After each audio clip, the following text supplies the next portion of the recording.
from ABC News, RFK Jr.'s sister, Rory, is concerned his presidential campaign could help Trump over Biden. He is officially qualified to be on only one ballot, but is forging ahead.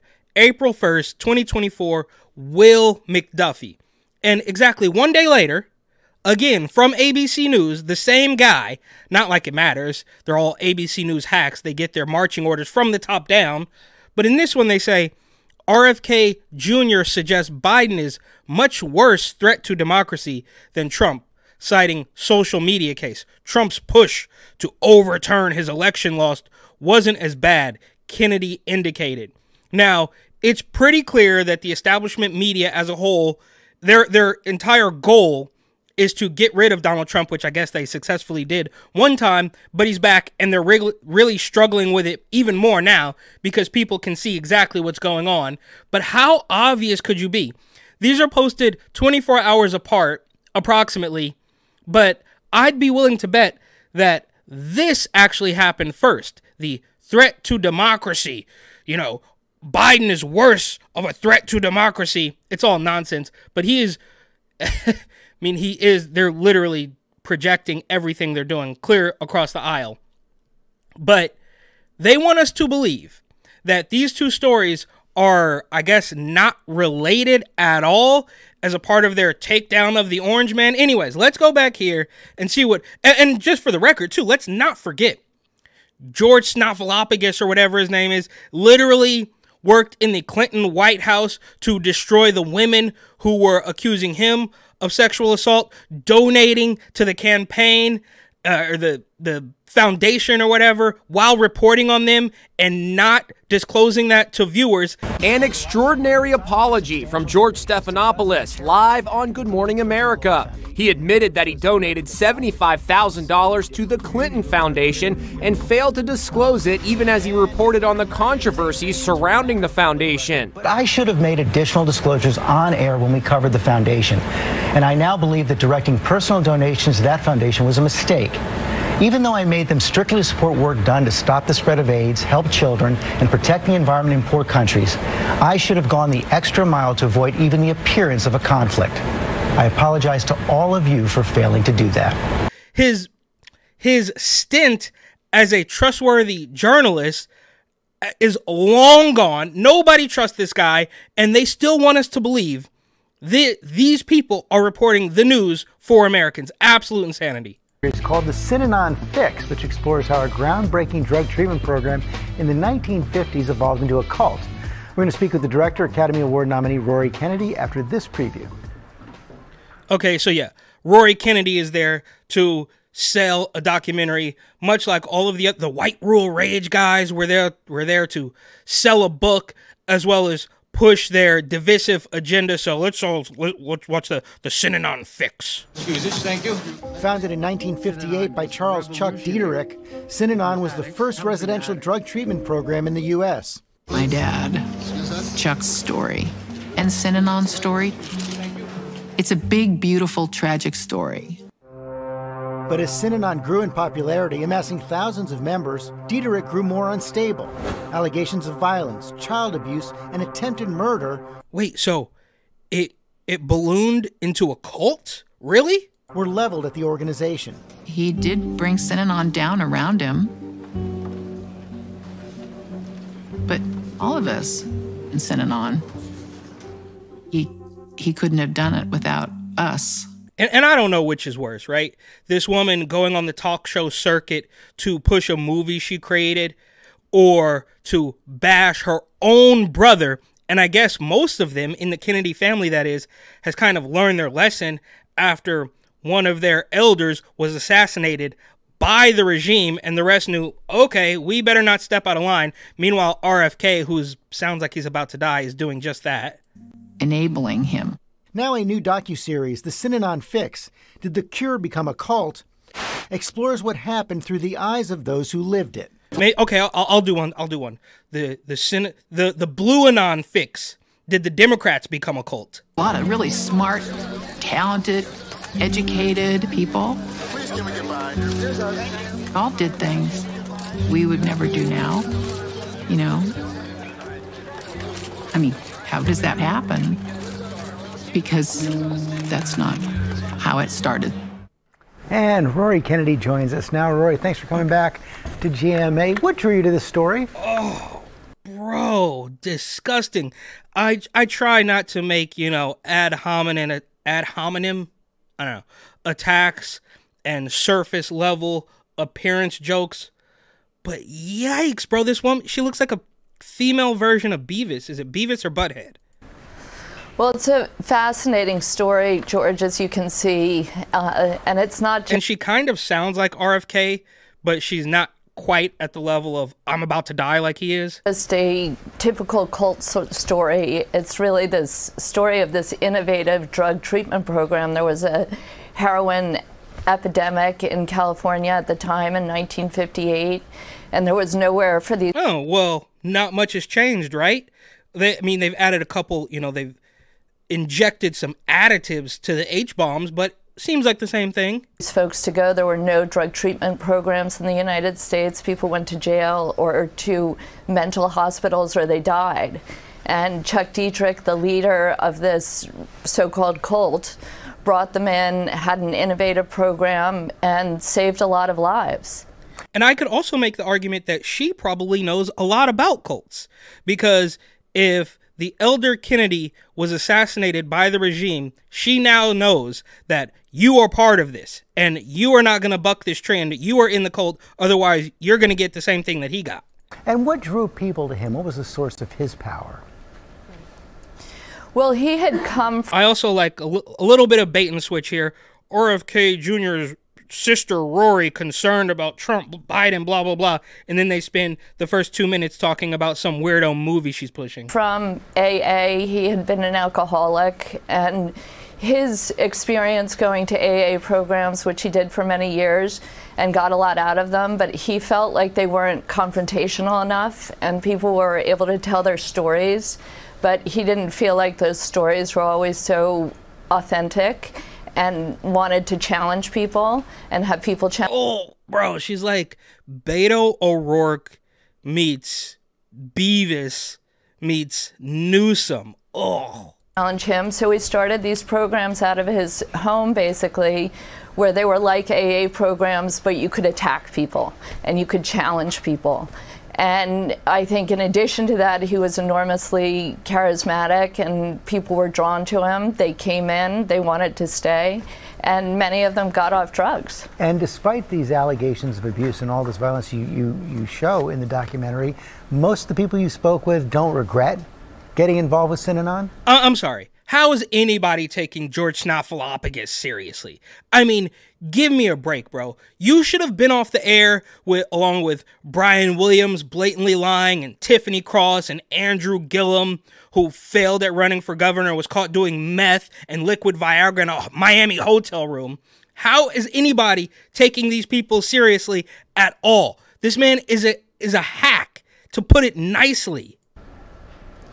Well, that's the interesting thing, and I think for me, having the opportunity to talk to the folks who lived through this, the pillars of Synanon when it began was no drugs and alcohol and no violence.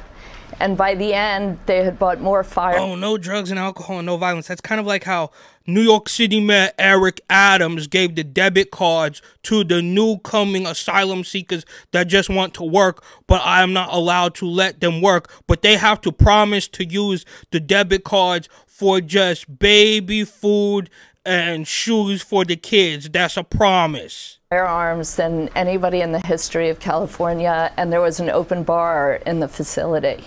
And so to talk with people who lived through this program and lived through these changes going from one extreme to another, and how they made sense of it and processed it and learned from it, and also maybe were damaged by it, it's a fast. This woman's despicable, right? So she, look, I'll give her the benefit of the doubt and say she's not completely evil, but she appears, and perhaps I'm reading too much into this because I'm eyeball deep in this corruption, but it appears as though she's almost got like a gun to her back. Like she knows what's at stake here. So, my brother's campaign, of course, they haven't even got there yet. But we're going to talk about this weirdo documentary that she made, and then I guess spend the last 2 minutes talking about how her brother is dangerous for the country. Fascinating ride.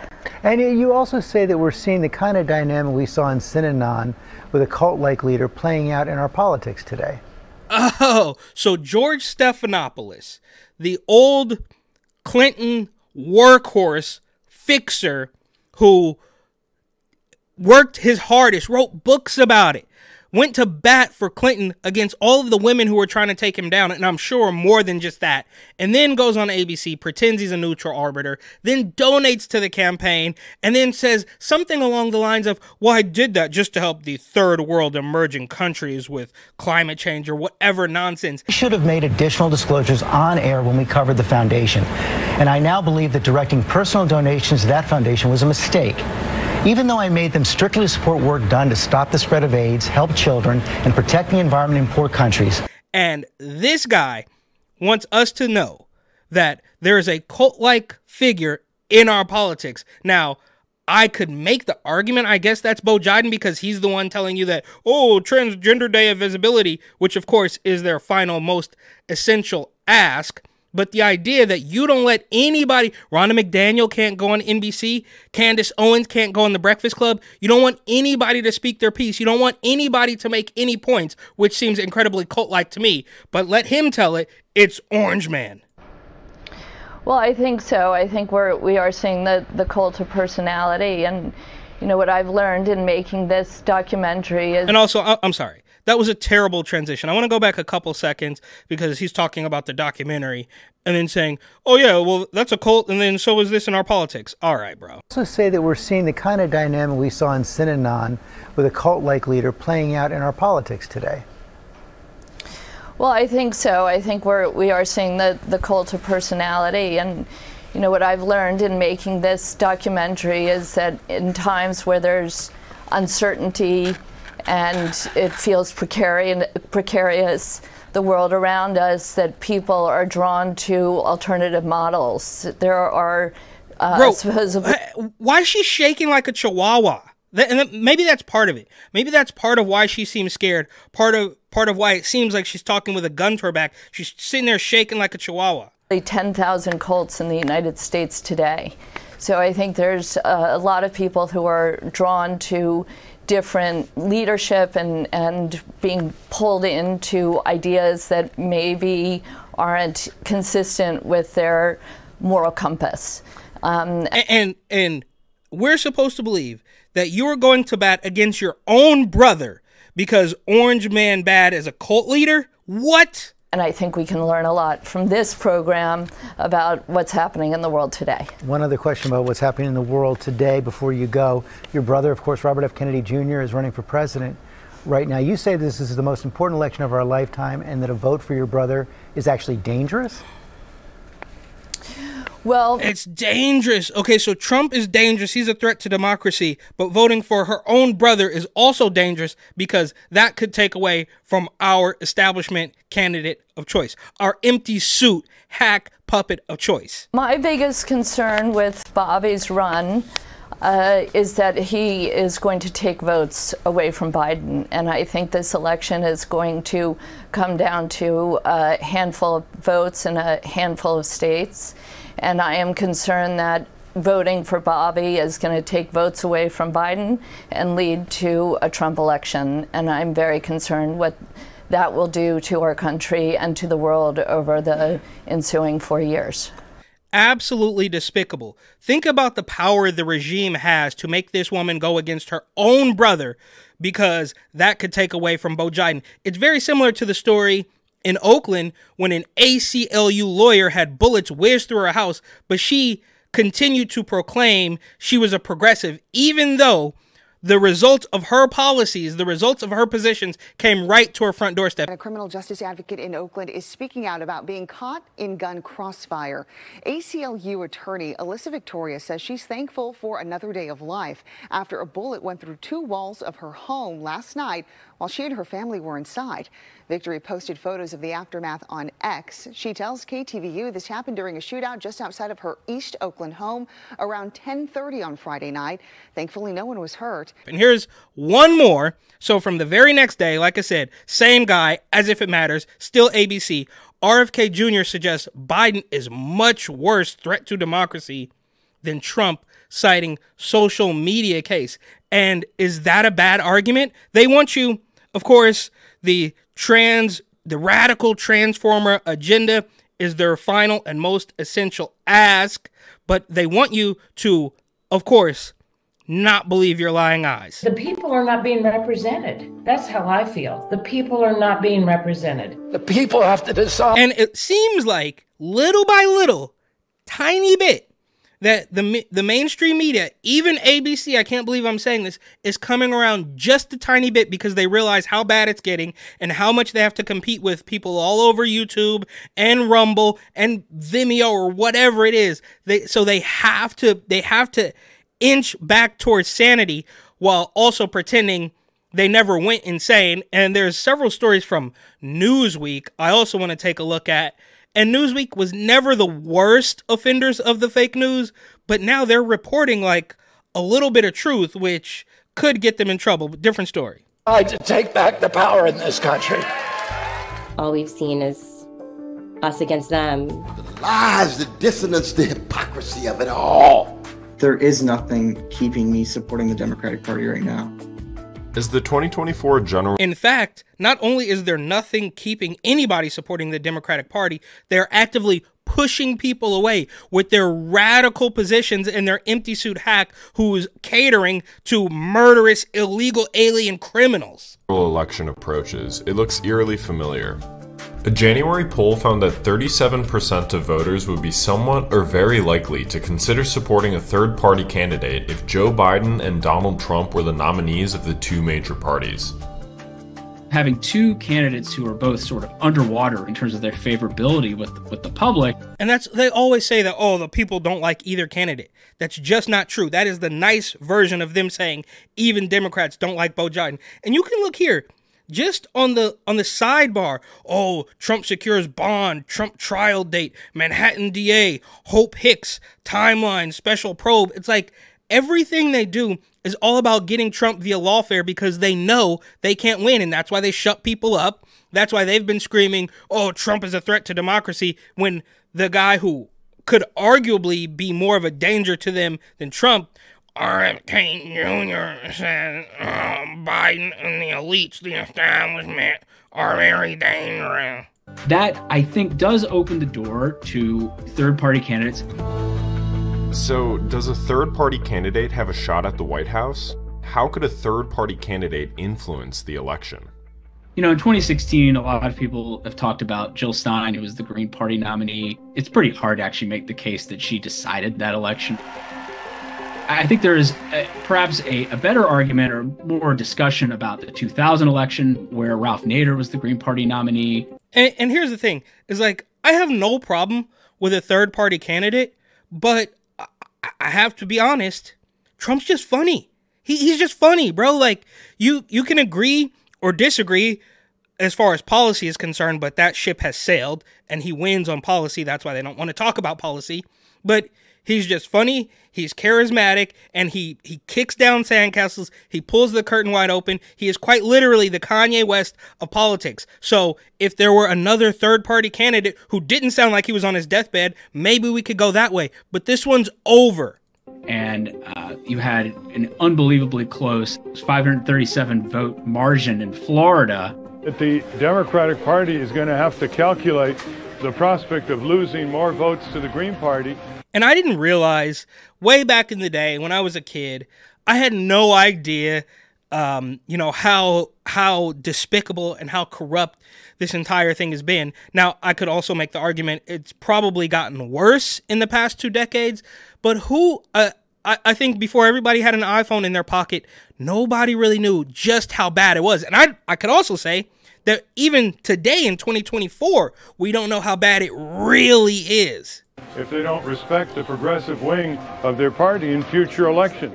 So it's not impossible to imagine that a few Green Party voters might have voted for Al Gore in that contest, and perhaps that would have been enough for Gore to have won the election in such an incredibly close race. And tonight, for the sake of our unity as a people and the strength of our democracy, I offer my concession. The most recent example of a third-party candidate actually winning like a very large percentage of the vote, all told, is Ross Perot. We've got two candidates that were funded and paid for by PAC money, foreign lobbyists, and special interests. In 1992, he won about 18.5%, 19% of the national popular vote. He didn't carry any states, but there's been a kind of a long-standing debate over whether or not he influenced the outcome of that election, where Bill Clinton defeated the incumbent Republican president, George H.W. Bush. I do think that these conditions... It's just, I hate to say it, but it's like there's such inauthenticity here, right? We just need more people who can sit down and tell you the truth and scream and rant, kind of like myself. But none of these people, none of these ABC talking heads, they do not exude even the tiniest bit of authenticity. With two candidates who are not well liked running, that you do have a greater opportunity for there to be a higher third-party vote share. And there he goes again, using the libtard left-wing logic of, well, all the people don't like either candidate. That's just you basically saying, on this left wing, this left side of the aisle, we don't like Beau Biden. So that's us saying, well, obviously you don't like Donald Trump. So you could say, well, people don't like either one. But I don't know. You could make the argument, of course, that it's actually quite unified. There's a couple of Adam Kinzingers and Mitt Romney's Republicans, establishment, uniparty Republicans who are saying no.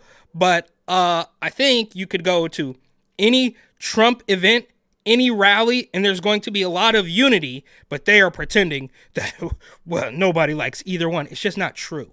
This time around. In 2024, two third-party candidates have emerged. Cornel West and Robert Kennedy Jr. have appealed to voters by taking positions dismissed by Republicans and Democrats. Absolutely. So their policies, which we are not allowed to talk about anymore, they're completely radical. I don't know too much about Cornel West, but these weirdo gun-grabbing climate zealots, but they're not on board. Like RFK notably is not on board with the forced pharmaceuticals. And I don't know, but I could be under the assumption that Cornel West is not on board with transitioning children. So those are two huge agendas or talking points on the left that these people haven't agreed with. So that's enough to make them third party or arguably even right wing, depending on who you ask. But that is why they can't run. That is why neither one of them can run as Democrats. West's appeal is obviously going to be toward the more left-wing side of the political spectrum. Imagine that. So Cornel West is further left than Beau Biden, further left than RFK and his crazy radical VP pick. And he's more left, but I'm kind of making this up. I don't know for sure, but maybe if we look at his policy platforms, he might not be fully on board with cutting the dicks and tits off little kids. And that is enough. Even as a crazy far left extremist, if you don't take up that talking point, then you can't be in the party. And if you don't bin your baby, if you're not allowed to get rid of a kid all the way up through kindergarten, you're not welcome here. I feel that the Democratic Party has really moved away from representing any values that I have. The final straw for me from Joe Biden and the Democratic Party, it was their support of Israel, giving billions of dollars. Predictable. All right, fine. And look, I've said it 100 times. I don't have a dog in that fight at all. I could not care any less because kids, you're both just awful. Kids, you're both just awful. But I'm certainly not going to side with the guys who are blocking up traffic. I also don't want to side with the guys who basically own everything, but you're not allowed to say that. And that's their excuse. And I do, if that's what it takes, fine. But I genuinely think it's a little bit of a rationalization. As far as the weirdo hard lefties are concerned, they could say, well, yeah, but Palestine, because they know everything else is flawed. They know that everything else is collapsing, but they can't say, I just like Trump, so we have to blame it on Gaza. And if Gaza's not doing it for you, maybe you're a Jewish far leftist, then you're going to go after him because he's not far left enough on the sun monster. In military aid. Cornel West talks all about peace. We want an end to the siege. We want an end to the occupation. We want Palestinians to live a life of dignity. Yeah, meanwhile, Bo Biden is arguably funding both sides of that war. I'm not quite sure how that works. And then Ukraine gets a little bit too. So yeah, there are plenty of problems here. But before you even get to this Gaza-Palestine conflict, there were dozens, if not more, reasons to get rid of crooked, corrupt, empty suit puppet Bo Biden. If you have a close election in a state decided by a few thousand votes, if a few thousand votes go to Cornel West, it's easy to imagine that at least some part of that could have gone to Biden if West weren't on the ballot. RFK Jr. Kennedy, he is certainly polling the best of any of the third party or independent candidates who've been tested. Both candidates have had their chance. They've had their 4 years in the White House, and I haven't seen a difference that I would like to see. I'm very sure that... Is she pretending that there's no difference between Bo Biden and Donald Trump? Give me a break, lady. Kennedy will provide great results for every American. We need to pry loose from the hammerlock of the corrupt powers in Washington, D.C. and make this nation ours again. Yeah, that's true. And he makes a good point. But if you look at some of his other weirdo climate change agenda, his wife, Cheryl Hines, I mean, Larry David. I love Larry David. I love Seinfeld and Curb Your Enthusiasm. But he's gone off the deep end. He's completely out of touch. And I don't think, not by any stretch of the imagination, that Larry David or Jerry Seinfeld, for that matter, are completely evil. But they are so sheltered. They're so wealthy. They don't have to know what's totally going on. And they don't. On the one hand, he does tend to actually have better ratings among Republicans than Democrats in terms of favorability ratings. At the same time, Kennedy's last name is Kennedy. The Kennedys are a very dyed-in-the-wool Democratic family. Their party politics here are pretty clear. Yeah, and I think people have, it's been a saying for many years now, oh, I'm a Kennedy Democrat. And it's, before my time, I don't really know, but I would assume that it just means I'm a Democrat from a time when they were sane and they weren't convincing you to cut the junk off your kids. That, the Kennedys are Democrats. So I would say, on the whole, that to me may make Kennedy a slightly bigger risk to Biden.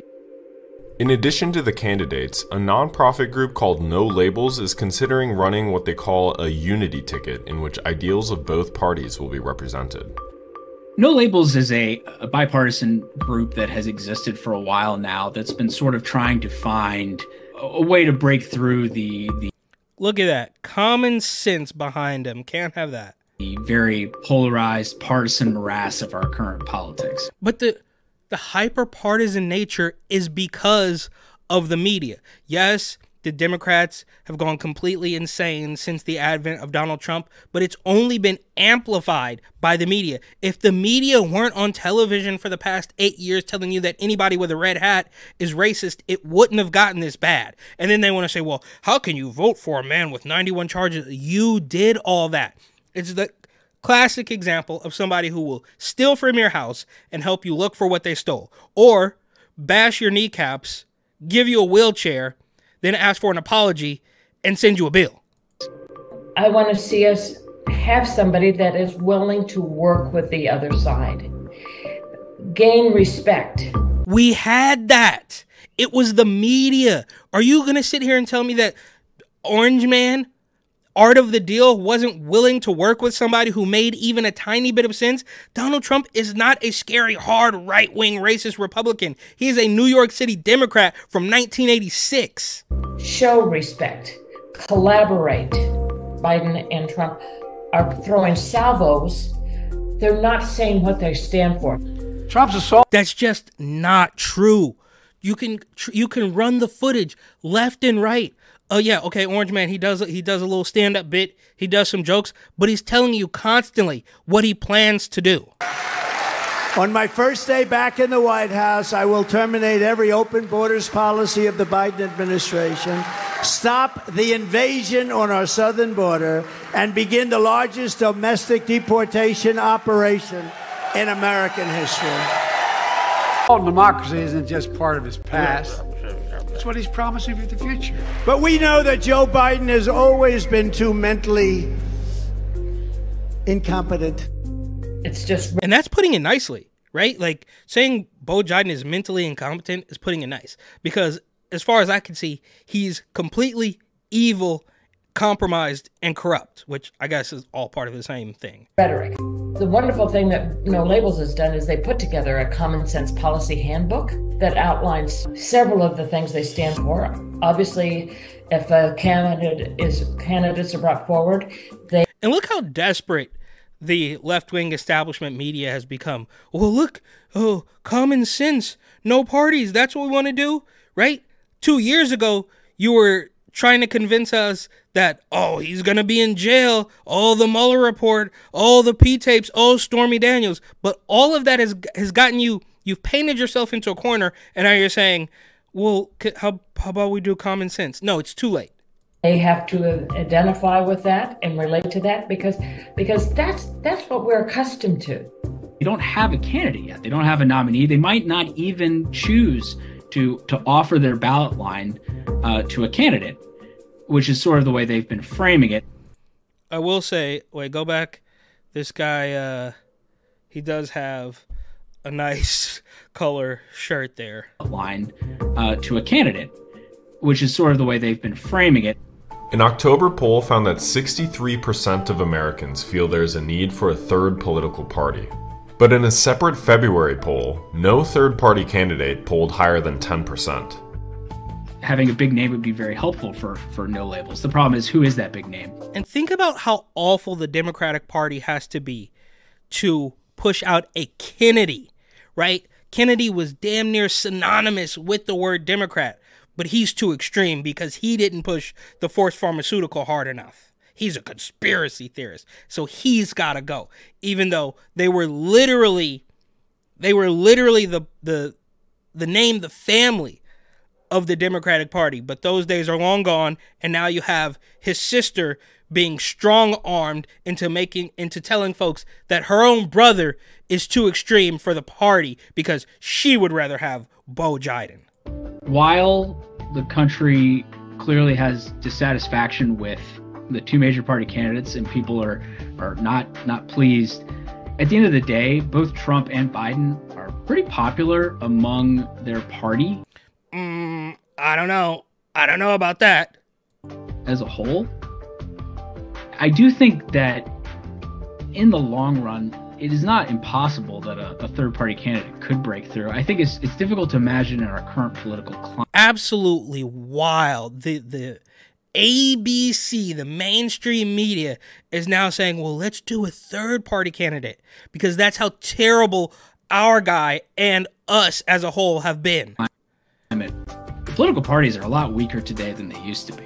So could you have like a Ross Perot figure of some kind come through who's wealthy, throws a lot of money around and makes an appeal that ends up breaking through and actually competes to win? I think that is certainly possible in the future. I just think things are so sort of partisan and polarized right now that it's really difficult. It's partisan and polarized because of the media. It has never been this bad. To imagine a scenario where they break through. The third-party candidates, they don't win the presidency, but if they tend to take more from one major party or the other, they could be seen as having influenced the outcome of the election. Okay, well, I kind of thought that video would be a little bit more about RFK suggesting that Biden is much worse, but I think we've all seen that, and he's totally right. Right? Independent presidential candidate Robert F. Kennedy Jr. on Tuesday doubled down on his suggestion that President Biden is a greater threat to democracy than former President Donald Trump because of what Kennedy claimed was the Biden administration's censoring of political speech online. And it really, you don't really even need to read any more into it than that, because that's exactly what's happening. We have the Ministry of Truth, which was kind of kiboshed. You have them cahooting with Twitter. You have big, fat, furious, phony Fannie Pack Willis showing up at the White House to take meetings. That's exactly what's happening. And RFK can see through it. Most of the Democratic base can see through it. Of course, they're going to say, well, the reason we don't like Biden is Gaza. Fine, works for me. But everybody knows, and that's why there's video after video, article after article about the Democrats panicking once again.